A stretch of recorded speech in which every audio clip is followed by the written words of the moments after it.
Hello नमस्कार students and friends, आप सभी का स्वागत है क्लिनिकल लेबोरेटरी साइंस के इस वीडियो लेक्चर में। आज हम जानने वाले हैं इलेक्ट्रोसाइट सेडिमेंटेशन रेट के बारे में। मैं हूं Rohit Mehra.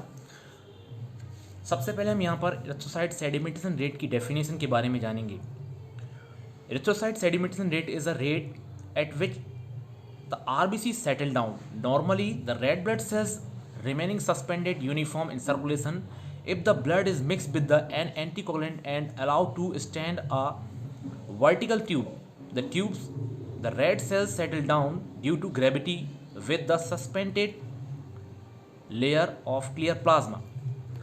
Electrocyte sedimentation rate वह रेट है जिसमें RBC सेटल डाउन होती हैं। नॉर्मली यह हमारे पेरिफेरल सर्कुलेशन में यूनिफॉर्म तरीके से सर्कुलेट होती हैं। यदि हम ब्लड को ड्रॉ करते हैं और उसे किसी एंटीकोगुलेंट से मिला करके और उसे एक वर्टिकल ट्यूब में 1 घंटे के लिए हम अनडिस्टर्ब कंडीशन पर रख देते हैं तो RBC सेटल डाउन होती हैं ग्रेविटी के कारण। और यहाँ पर हमें जो सबसे सुपरनेटेंट जो लेयर दिखाई देती है वो क्लियर जो प्लाज्मा की होती है। Why ESR test is perform. ESR test को क्यों परफॉर्म किया जाता है? Change in various serum protein occur in acute infections during active phase of the chronic inflammatory. In acute infection, tissue injury related inflammatory response lead to increase in serum proteins such as fibrinogen globulin, CRP, and serum amyloid, a protein SSA, and decrease in albumin. Determination of acute phase response is a helpful indicator of the presence of extent of inflammatory or tissue damage and also the response of treatment. ESR test को इसलिए perform किया जाता है कि जब हमारे शरीर में विभिन्न प्रकार के क्रॉनिक इन्फ्लेमेटरी कंडीशंस या क्रॉनिक इन्फेक्शन होते हैं तो उस दौरान हमारे शरीर में जो सीरम प्रोटीन की मात्रा होती है वो बढ़ जाती है। ये प्रोटीन्स जो होते हैं जब हमारे शरीर में कोई भी टिश्यूज़ की इंजरी होती है तो उस दौरान ये प्रोटीन्स बाहर निकलते हैं और इनका अमाउंट हमारे ब्लड में ज़्यादा हो जाता है। इस तरह के जो प्रोटीन्स होते हैं सीरम प्रोटीन जैसे कि फाइब्रिनोजेंस, ग्लोबुलिन्स और सी रेक्टिव प्रोटीन्स और एमोलॉइड्स, जहाँ पर एल्ब्यूमिन की मात्रा घटती है। तो इस टेस्ट के द्वारा हम ये पता लगा सकते हैं कि बॉडी में कोई क्रॉनिक इन्फेक्शन या कोई क्रॉनिक इन्फ्लेमेटरी डिसीज़ या फिर कोई ऑटोइम्यून डिसीज़ तो नहीं है। इन सभी को पता लगाने के लिए हम इस टेस्ट को परफॉर्म करते हैं। ये टेस्ट ट्रीटमेंट के पर्पज़ से बहुत ही इम्पॉर्टेंट होता है। इससे ये पता चलता है कि बॉडी में कोई इंटरनल इन्फ्लेमेटरी डिसीज़ या कोई क्रॉनिक इन्फेक्शन तो नहीं है। अब हम आगे जानेंगे कि ESR का डिटर्मिनेशन वो किस तरह से किया जाता है। तो ESR का डिटर्मिनेशन जो 2 तरह की मेथड से किया जाता है, एक वेस्टर्न मेथड एंड विंट्रोब मेथड। इसका प्रिंसिपल क्या है? इसका प्रिंसिपल 3 फेज में कंप्लीट होता है। सबसे नंबर फर्स्ट है face of aggregation, and number 2 face of Rolex formation, and number 3 face of sedimentation. Number first जो आप देख रहे हैं यहाँ पर फेस ऑफ एग्रीगेशन, इस फेस में एग्रीगेट, इस फेस में सोडियम साइट्रेट एंटीकोगुलेंट द्वारा जो ब्लड की RBC पास आ जाती हैं और एक बंच का फॉर्म बना लेती हैं। ये फेस 15 मिनट की होती है। Next face, face of Rolex formation. इस फेस में एग्रीगेट हुई RBC एक के ऊपर एक सिक्कों की छल्ली की तरह जमने लगती हैं जिससे सेल्स का वेट इंक्रीज हो जाता है। ये फेस भी लगभग 15 मिनट की होती है। नेक्स्ट जो फेस है इसे कहा जाता है फेस ऑफ सेडिमेंटेशन। इस फेस में ग्रेविटेशनल फोर्स के कारण और जो सेल्स हैं वह सेल्स बॉटम की ओर जमने लगती हैं।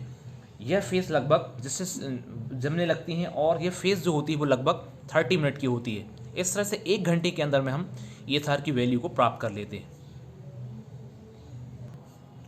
यहाँ पर नंबर फर्स्ट जो मेथड है उसका नाम है वेस्टर्न मेथड। यह एक इंटरनेशनल रिकमेंडेड मेथड है।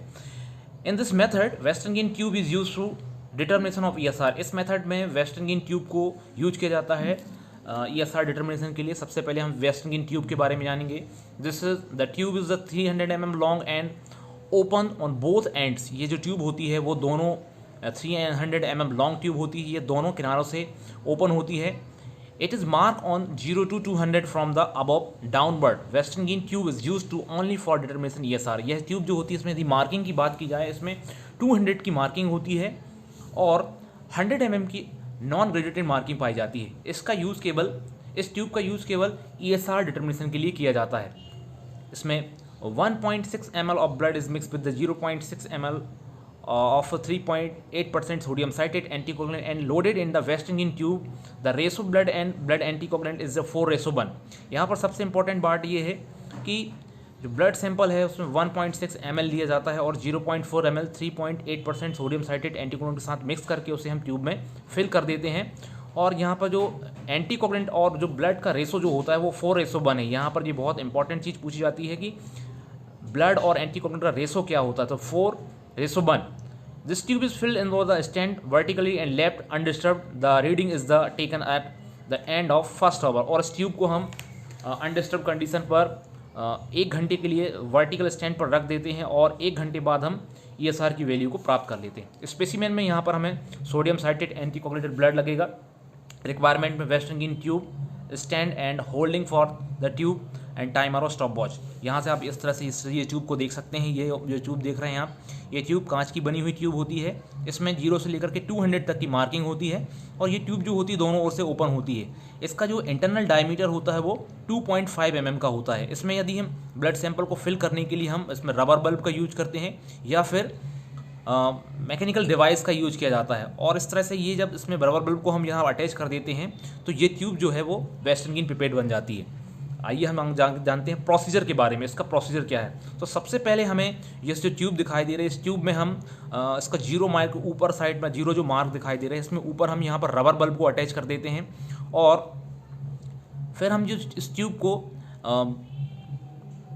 जिसमें हमने ट्यूब में सैंपल लिया हुआ उस ट्यूब को उसमें इसको डालते हैं और धीरे धीरे करके क्या करते हैं, जो रबर बल्ब है उसमें प्रेशर देते हैं और प्रेशर की सहायता से क्या होता है, यहाँ पर जो ब्लड सैंपल होता है इसको हम 0 मार्क तक यहाँ तक फिल कर लेते हैं। और सावधानीपूर्वक इसको ट्यूब को उठा करके जो स्टैंड है उस स्टैंड में अटैच कर देते हैं और रबर बल्ब को निकाल लेते हैं। सबसे नीचे जो रबर कुशन बना हुआ तो वहाँ पर उसको दबा करके फंसा देते हैं। ऊपर जो ग्रूव बना हुआ होता है स्टैंड में वहाँ पर उसको हम फंसा देते हैं और स्टॉप वॉच को ऑन कर देते हैं और 1 घंटे बाद हम यहाँ पर ESR की वैल्यू को नोट कर लेते हैं।